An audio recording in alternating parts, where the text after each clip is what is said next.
जोरदार नारों के साथ ताली बजाकर दोनों हाथ ऊपर उठाकर आदरणीय डॉक्टर साहब का स्वागत करें। बोलिए भारत माता के, भारत माता के, युवा मोर्चा जिंदाबाद। बोले भारत माता की, भारत माता की। माननीय नरेंद्र मोदी जिंदाबाद, माननीय नरेंद्र मोदी जी जिंदाबाद, भारतीय जनता पार्टी जिंदाबाद। मोर आवाज मोर अधिकार, मोर आवाज मोर अधिकार, मोर आवाज मोर अधिकार। आज यह ऐतिहासिक प्रदर्शन आने वाले जहां तक रोड से हम लोग चल के आए हैं 4 किलोमीटर तक पूरा जाम लग चुका है, पूरा सड़क बंद हो चुका है। कार्यकर्ताओं ने दोनों तरफ सड़क रोक दिया है। जितने मंच में बैठे हैं उसके उतने ही लोग मंच के पीछे बैठे हैं। पूरे के पूरे छत्तीसगढ़ की जनता यहाँ उपस्थित है और भूपेश बघेल को चेतावनी देने के लिए हम यहाँ पे आए हुए हैं। उसको बताने आया है ये जो आवास की योजना है, ये जो कार्यक्रम हम लोगों ने अपने हाथ में लिया है, ये गरीब जनता का है, ये आवासहीनों का है। और आवास यदि आपने 16 लाख लोगों के घर छीना है, 16 लाख आवास देना ही पड़ेगा। यदि 16 लाख आवास नहीं दोगे तो सरकार बदल के 16 लाख आवास हम बनाएंगे। ये भारतीय जनता पार्टी का निर्णय है। आज यहाँ पे मोर आवास मोर अधिकार में हमारे झारखंड के मुख्यमंत्री, पूर्व मुख्यमंत्री रघुवर दास जी शामिल हुए हैं मुख्य अतिथि के रूप में। ताली बजा के स्वागत करिए।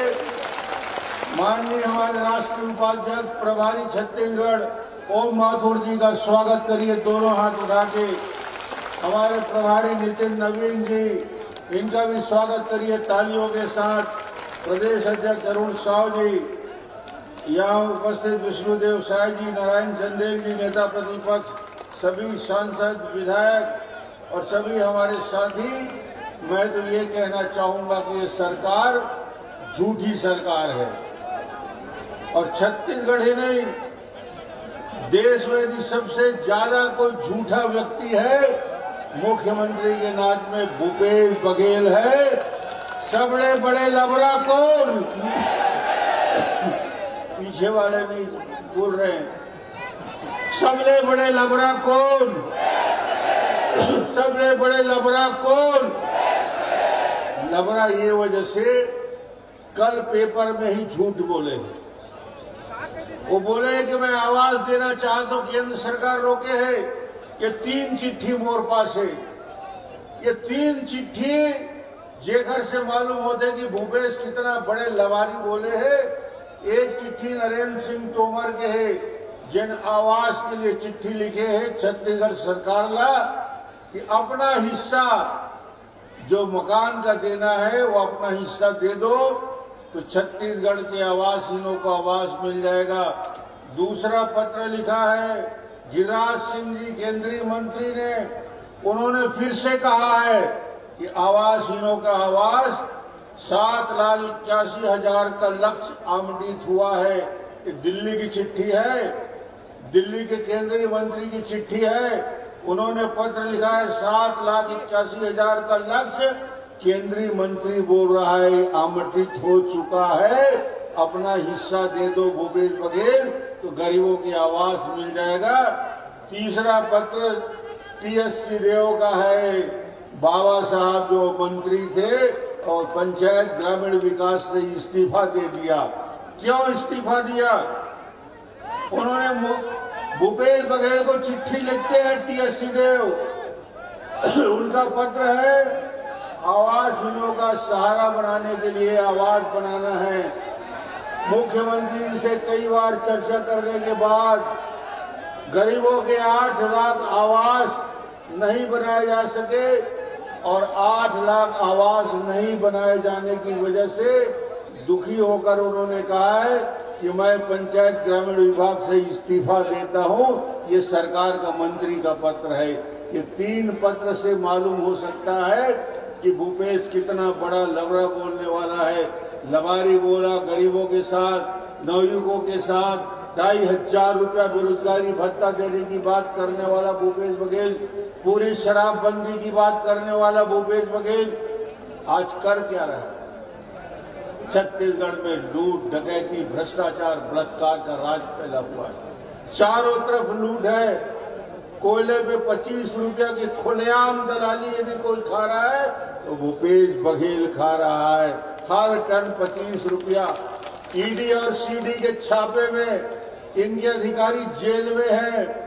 क्यों? बेईमानी कर रहे हैं। 600 करोड़ की बेईमानी किए हैं। इसलिए मैं कहना चाहता हूं ये बेईमानों का राज है। न केवल कोयले की दलाली में सबके चेहरे काले पड़ गए हैं, 6, 7, 8 लोग जेल के अंदर हैं। उसके साथ ही साथ सीमेंट में प्रति क्विंटल 20 रुपया की वसूली हो रही है। शराब 30% अतिरिक्त। जिस शराब को पूर्ण शराबबंदी की बात कर रहे थे भूपेश बघेल, वो शराबबंदी तो नहीं हुआ। घर घर पहुंचा के शराब बांटने का काम भूपेश बघेल कर रहा है। उसको यदि हटाना है, आज इतनी बड़ी रैली आई है आवासहीनों का। पंचायत से शुरू करके आंदोलन शुरू हुआ। इस आंदोलन के गांव-गांव में जितनी सफलता मिली उससे बौखला गया है भूपेश बघेल, घबरा गया है भूपेश बघेल। और उसको ये लगता है कि गरीबों की आह यदि लेगा तो गरीबों की आह से नष्ट नाबूद सरकार हो जाएगा, सरकार बदल जाएगी। गरीबों की आह लेना ठीक नहीं है। अब ये नारा चारों ओर अंधेरा है और पहरेदार लुटेरा है। यहाँ का पहरेदार यदि लुटेरा है, भूपेश बघेल लुटेरा है। इसके कलेक्टर, एसपी जिस प्रकार से वसूली हो रही है, पटवारी से लेकर तहसीलदार तक, कलेक्टर से लेकर चीफ सेक्रेटरी तक, मुख्यमंत्री तक आकंठ भ्रष्टाचार में डूबे हुए हैं। इसका एक ही उपाय है, आवाज तो देगा नहीं भूपेश बघेल। अब तो गिनती, उल्टी गिनती शुरू हो गई है और आवासहीनों को छेड़कर भूपेश ने अपनी सरकार की उल्टी गिनती शुरू कर दी है।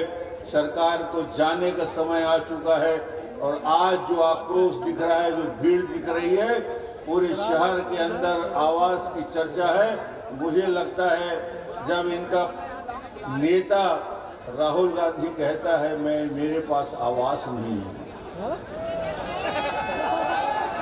राहुल गांधी बोलता है मेरे पास आवास नहीं है। अरे राहुल गांधी जी, यहाँ आके देखो, छत्तीसगढ़ में आके देखो, इस आंदोलन में देखो, 16 लोगों की आवाज छीनने वाला अकेला भूपेश बघेल है। ये गरीबों का आवाज छीनने का काम भूपेश बघेल नहीं है। इतनी बड़ी संख्या में हमारी माताएं और बहनें आई हैं, इनके साथ छल हुआ। स्व सहायता समूह की बहनों के हाथ से रोजी रोटी ले लिया। न सड़क बन रहा है, न पुल बन रहा है, न पुलिया बन रहा है, न स्कूल बन रहा है, न अस्पताल बन रहा है। सारे विकास काम सारे काम ठप हो चुके हैं। मैं पूछता हूं भूपेश बघेल से विधानसभा में, ये सारे काम ठप हो गए, सड़क नहीं, पुल नहीं, पुलिया नहीं, तुम करते क्या हो? बोले सड़क का काम, पुलिया का काम डॉक्टर रमन का है, स्कूल का काम डॉक्टर रमन का है। मैं कह तोर का काम है भाई, तो कहीं मोर काम नरवा गरवा घुरवा बारी, एक ले ज्यादा कुछ नहीं जानो संगबारी। ये स्थिति छत्तीसगढ़ में है, ये स्थिति छत्तीसगढ़ में है। आज मुझे ज्यादा बोलने की जरूरत नहीं है, इतनी बड़ी संख्या खुद बता रही है। और हमारे वरिष्ठ नेता आज के कार्यक्रम के मुख्य अतिथि रघुवर जी आए हैं, छत्तीसगढ़ के प्रवास में आए हैं, इस आवास के कार्यक्रम के लिए विशेष तौर से आए हैं। हम उनका सुनेंगे। मैं तो यही कहना चाहता हूं, यहाँ से संकल्प लेकर जाना है, यहाँ से संकल्प लेके जाना है कि जिस सरकार ने गरीबों के हक छीना है, यदि गरीबों की आवाज छीना है तो मुख्यमंत्री आवाज भी गरीब छीन सकता है। भूपेश बघेल ये मान के चलो, मुख्यमंत्री बदल के, सरकार बदल के गरीब अपना हक लेगा। ये इसका हक है, ये इसका अधिकार है, इसके लिए वो संघर्ष कर रहा है। इसलिए ये बात मैं कहने के लिए आया था। आप सभी का बहुत बहुत आभार, बहुत बहुत धन्यवाद। बहुत बहुत धन्यवाद आदरणीय डॉक्टर मन सिंह जी, आपका मार्गदर्शन हमें प्राप्त हुआ है। और इससे पूर्व प्रदेश के अध्यक्ष जी ने भी ये कहा है कि आगामी गरीबों की आशीर्वाद से भारतीय जनता पार्टी की सरकार